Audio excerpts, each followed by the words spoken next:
Time to talk a little Metro Council business. Time to talk a little business of the city. That means welcoming in Councilwoman Laurie White Adams. Laurie, welcome back. How are you? I'm doing great, Brian. Thank you for having me. First of all, thank you for braving the weather to get down here. I was like, she's gonna end up calling in and bailing on me. She's gonna yes, this one over the phone. We'll hit this one on the phone. I don't melt. I'm good. Glad to hear it. Good driver in the rain. We've got a couple of different things to talk about this morning, but I want to start with one that I saw the story a couple days ago, and I really didn't believe it. Every news outlet had it. I figured there was something amiss in the reporting because it just sounded so dumb. A woman suing Baton Rouge police, accusing an officer of muting his body camera, spewing profanities at her, and yanking her out of a car, gave parish attorneys two choices in a settlement agreement. Emails between her and her attorney and parish council show pay her $55,000 in taxpayer money for damages, or pay only $40,000 but issue an apology. We paid the $55,000. Yeah, so I voted against that settlement. You voted against paying for it altogether. I voted for paying for it against it altogether. Okay, so we'll dive into that. And I did that. We'll dive into that on the back end. Let's start with enter coupon code MyBad for $15,000 off. Like, how do you exactly? Yeah. Why would? Right. Where's the logic in just not apologizing? So I suspect that it would be considered, an admission of guilt and be, problematic in moving forward in other cases, right? I think that would probably be used against you. Okay. So I guess I can understand that. But certainly I do understand that, people reading that article are like, hey, that $15,000 came from the hard work of the people of Baton Rouge. 15,000 here, 15,000 there. Eventually you get the real money. I mean, that's on a city level. Yeah. I'll take it. I would like to see the fiscal responsibility of that $15,000. We'll put that towards the $40 million we need for stormwater. Oh, sure. And that's our Dave Ramsey baby steps right there of saving. I mean, my question immediately was, can we just apologize for way more stuff and save way more money? We could save millions, right? Millions. Just get an apology. You get an apology. Everybody, I'm sorry. We're sorry. So you're probably the wrong person to ask this since you voted against it altogether. But if an apology is considered an admission of guilt, how is a check for $55,000 not considered an admission of guilt because you settled to begin with? So that would definitely be a question for one of the attorneys. Okay. I voted against it. I've been keeping a closer eye on our settlements, and I think that there, sometimes that we probably just need to go ahead and go to court with things, because we settle frequently. Yeah. And I think when you settle frequently, and I'm saying that, I mean, I can't give you the number overall. What percentage of cases do we settle? I don't have that number, but it feels like we. Excuse me. Sorry. Oh, good. It feels like we settle really frequently. And when you settle, I think people see you more frequently, right? Do we have? Yeah. It's like feeding a stray animal. They're going to come back, and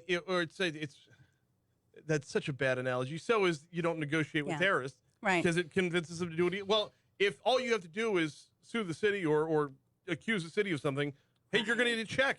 Yeah, I mean that's and I'm not speaking about this. That's not me speaking on this case. How can we get to some real facts as to whether or not real numbers as to whether or not we should be going to court more, whether or not we should be flexing a little bit, whether or not we should be telling our parish attorneys, hey, go do your job and do it better. Yes, I think that's what you've seen the council go into executive session a number of times, really probably over the last 18 months. To discuss different cases, and I think that's what that's about. The council's, I think, been doing a good job at taking a closer look at cases and seeing which ones we really think we should take to court and fight. Okay. Yeah.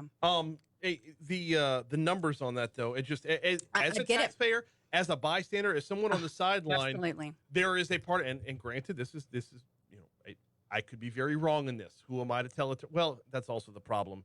Is we all take the position of, well, who am I to tell the attorney they're wrong? But flex a little bit.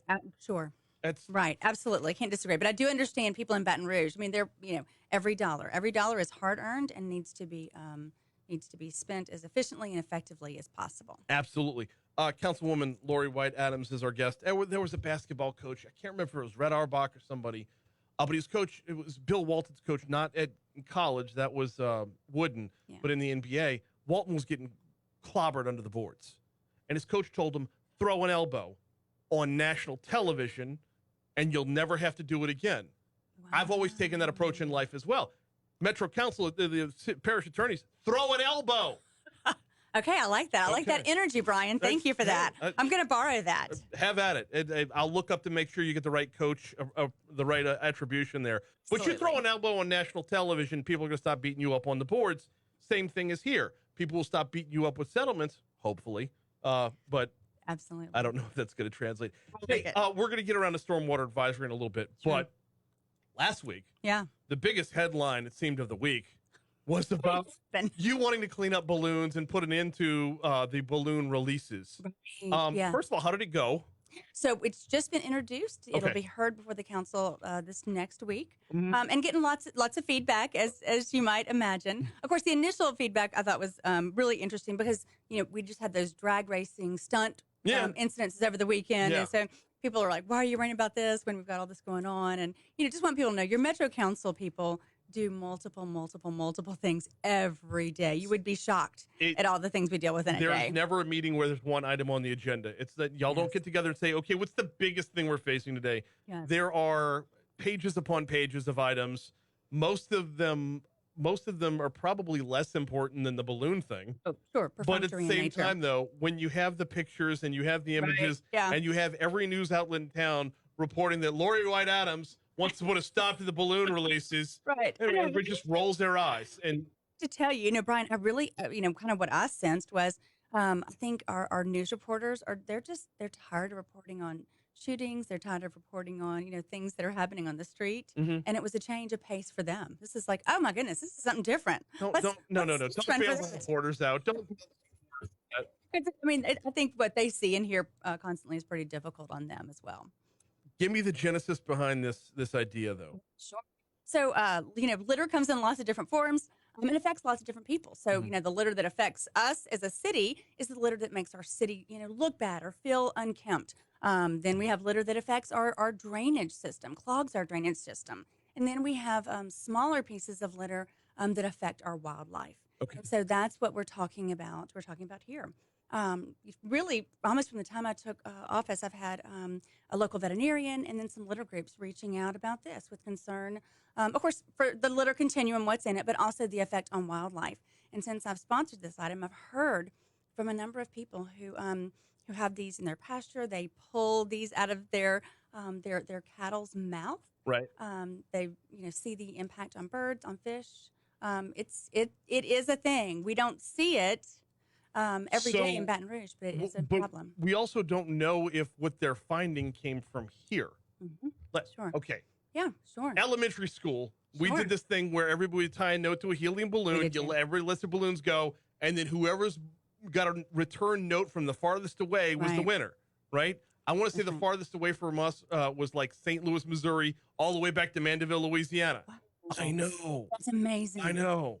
Mine was never found, so I didn't win. Yeah. But I didn't win either. Nobody found mine. Is there a way to determine when you find this particular litter where it came from, or is this just a matter of saying, let's lead by example? I think it's leading by example. Okay. No, I don't think you're going to be able to identify it. A lot of times, the real problem is when you find the pieces, they've been broken down into smaller pieces. Yeah. So they're hard to identify, and maybe people, people don't really worry about it too much because it's primarily affecting wildlife. I think the person that was found in St. Louis cheated. I'm not holding on to that since fourth grade, but I am kind of holding on to that since fourth grade. Absolutely. So, and Brian, this week is Love the Boot week, right? It is. Which walks us right up to. Go ahead.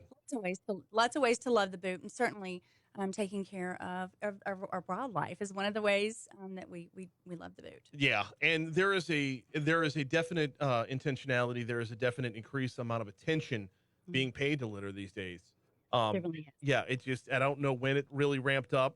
Kind of know when it really ramped up, but it's gotten to the point now of where we're starting to say, hey, no, we're going to start with a little civic pride before anything else. Absolutely. Well, I would argue that it all began with a group of ladies who met on the corner of Essen and Jefferson a few years ago and just decided we were just going to start picking up the city.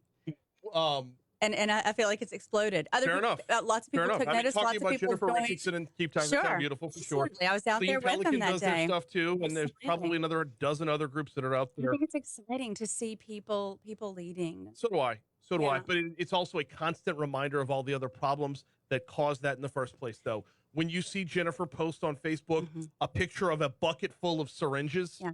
a bucket full of needles, Absolutely. that it keeps in the forefront. Hey, all this, you know what, is still happening in a That's big, right. big way. So yeah, we're picking up litter, but let's not forget that the opioid epidemic is still going on. The homelessness is still a huge problem. It is. The reason they're pulling shopping carts out of gutters That's right. is because somebody is pushing those shopping carts into the gutters in the first place.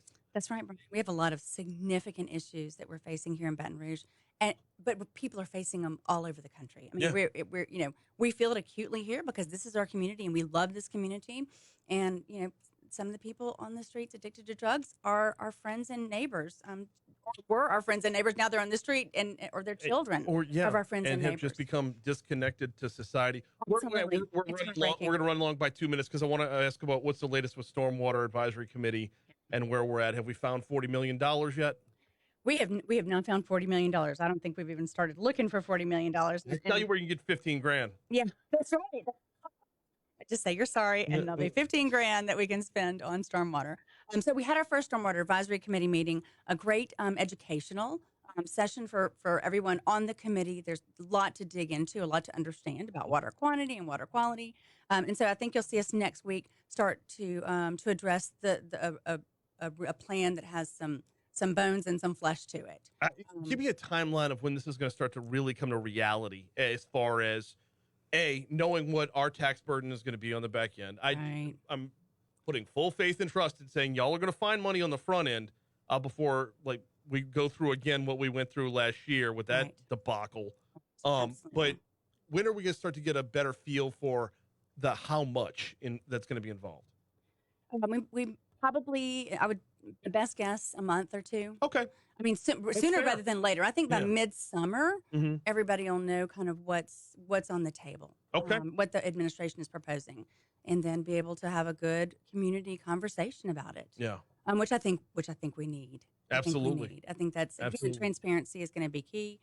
Getting people to understand what our challenges are, how we all contribute to meeting those problems, how we change our behaviors, how we handle our businesses differently. And then certainly, there will be some kind of governmental effort as well. And then once we've solved this problem, we can celebrate with a big balloon release. Please don't. Okay. Can we plant some trees? Because trees We can absorb definitely water. do You that. would not believe the amount of water that trees You absorb. know what else they absorb? They absorb CO2. They are do. natural carbon capture is what they are. So let's get all this done. Let's just plant some trees, Brian, please. Councilwoman Laurie White Adams, I appreciate you coming in today. We're super long for a break. Coming back, stepping outside of East Baton Rouge Parish for the Outside In next.